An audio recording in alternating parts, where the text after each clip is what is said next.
ओला dock YouTube channel को subscribe करें और बेल आइकॉन को दबाना मत भूलें। अस्सलाम वालेकुम, मेरा नाम डॉक्टर मोहम्मद रेहान उमर है। मैं कंसल्टेंट कार्डियोलॉजिस्ट हूँ। मैंने FCPS इंटरनल मेडिसिन में FCPS कार्डियोलॉजी में किया हुआ है। इस वक्त मैं कराची में मोहम्मद अली सोसाइटी में टीपू सुल्तान रोड पे लाइफ हेल्थ केयर क्लिनिक्स में कंसल्टेशन देता हूँ। इसके अलावा मैं यूनाइटेड हॉस्पिटल का हेड ऑफ़ कार्डियोलॉजी हूँ और हिल पार्क जनरल हॉस्पिटल में भी कंसल्टेंट कार्डियोलॉजिस्ट हूँ। आज मैं आप लोगों से इस बारे में बात करना चाहूँगा कि जो मेरा टॉपिक है वो प्रिवेंशन ऑफ हार्ट अटैक। मतलब एक दफ़ा किसी को अगर दिल का दौरा पड़ जाए तो सेकेंडरी प्रिवेंशन किस तरह करनी चाहिए जिसके ज़रिए उसको दूसरा हार्ट अटैक ना होना पाए। तो ये बहुत इंपॉर्टेंट टॉपिक है जिस पे अवामुन्नास को ये बताना ज़रूरी है कि हार्ट अटैक यानी दिल का दौरा एक ऐसा मौलिक मर्ज़ है जिसमें अगर हम स्टैटिस्टिक्स की बात करें, शरह की बात करें, तो अमेरिका जैसे एडवांस मुल्क के अंदर भी 50 से 60% लोग अस्पताल नहीं पहुंच पाते और अस्पताल पहुंचने से पहले उनका इंतकाल हो जाता है। 15 से 20% लोग अस्पताल जाके भी शफायाब नहीं हो पाते और उनका इंतकाल हो जाता है। इसलिए इसको वक्त पे इलाज करना बहुत ज़्यादा ज़रूरी है। पाकिस्तान के टॉप डॉक्टर्स के साथ अपॉइंटमेंट बुक करें, वो भी पेशेंट फीडबैक देखते हुए। लाखों लोगों की तरह पाकिस्तान के सबसे बड़े डॉक्टर नेटवर्क का फायदा उठाएं और आज ही ओला डॉक ऐप डाउनलोड करें। ओला डॉक, डॉक्टर का अपॉइंटमेंट आसानी से। हार्ट अटैक एक दफ़ा होना या बार बार होना, इनके तमाम के रिस्क फैक्टर्स तकरीबन एक जैसे हैं। वो जो रिस्क फैक्टर्स हैं जिनको मैं अपनी तमाम टॉक्स में बताता भी रहता हूँ अवन्नास को, वो ये है कि पेशेंट को ब्लड प्रेशर कंट्रोल करने की ज़रूरत है। अगर वो शुगर का मरीज़ है तो शुगर कंट्रोल करने की ज़रूरत है। अगर उसका कोलेस्ट्रॉल बढ़ा हुआ है तो उसको कोलेस्ट्रॉल कम करने की ज़रूरत है। इसके अलावा सिगरेट फ़ौरन छोड़नी है, एक्सरसाइज करनी है और फैमिली हिस्ट्री भी इसमें बहुत इंपॉर्टेंट है। एक दफ़ा अगर हार्ट अटैक हो जाए तो इर्रिस्पेक्टिव ऑफ द फैक्ट कि उसका कोलेस्ट्रॉल चाहे ज़ीरो भी हो, तब भी उसको चंद ऐसी दवाई खानी पड़ती हैं जिससे कोलेस्ट्रॉल बढ़ने ना पाए। और लाइफस्टाइल मॉडिफिकेशन सबसे इम्पॉर्टेंट है।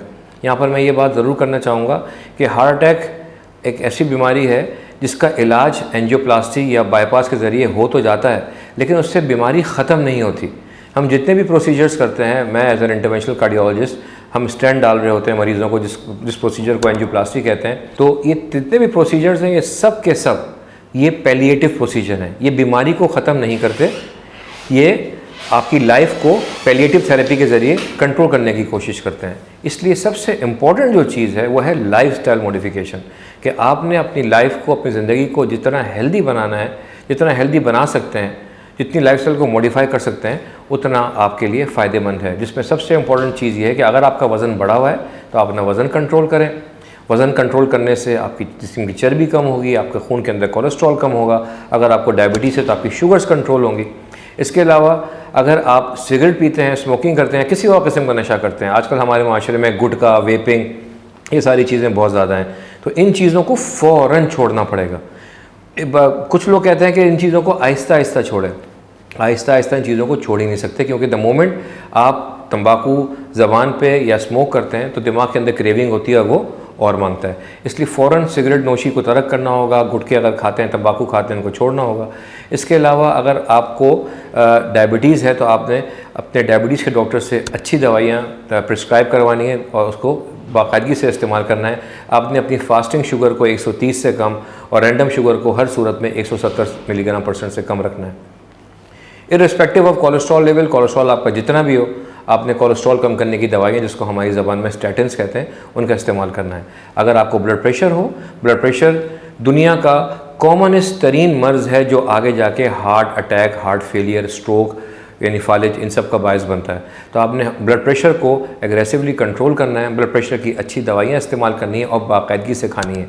इसमें ऐसा नहीं करना है कि जब कभी सर में दर्द हुआ तो ब्लड प्रेशर की दवाई खा ली, अगर सर में दर्द नहीं हुआ तो छोड़ दी। आपने बाकायदगी से दवाई खानी है। इसके अलावा खून पतला करने की दवाइयाँ होती हैं जिसे हमारी ज़बान में एस्पिरिन कहते हैं, जो मुख्तलिफ़ नामों से आती हैं। इसके अलावा क्लोपिडोग्रिल है जो मुख्तलिफ़ नामों से आती है, टाइकेग्रिलौर है जो मुख्तलिफ़ नामों से आती है।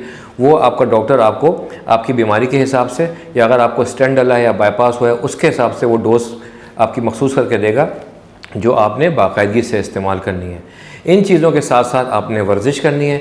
हमारी अमेरिकन हार्ट एसोसिएशन की गाइडलाइंस कैटेगोरिकली ये कहती हैं कि हफ्ते में 7 दिन होते हैं। इन 7 दिनों में आपने 150 से 180 मिनट अपने जिस्म पे लगाना है, अपनी ज़ात पे लगाना है, आपने वर्जिश करनी है, चाहे वो तेज़ वॉक हो, आहिस्ता वॉक हो, बॉडी बिल्डिंग हो, जॉगिंग हो, स्विमिंग हो, साइकिलिंग हो, आपने अपनी ज़ात के ऊपर 150 से 180 मिनट लगाने हैं, जिसके ज़रिए आपका हार्ट अटैक दोबारा होने का रिस्क तकरीबन ना होने के बराबर हो जाएगा। तो ये वो तरीक़े हैं जिनको अमल करके, जिनको फॉलो करके आप अपनी ज़िंदगी को महफूज बना सकते हैं और फिर ये उम्मीद कर सकते हैं कि मुस्तक़बिल में आपको दूसरा हार्ट अटैक ना हो। बहुत शुक्रिया।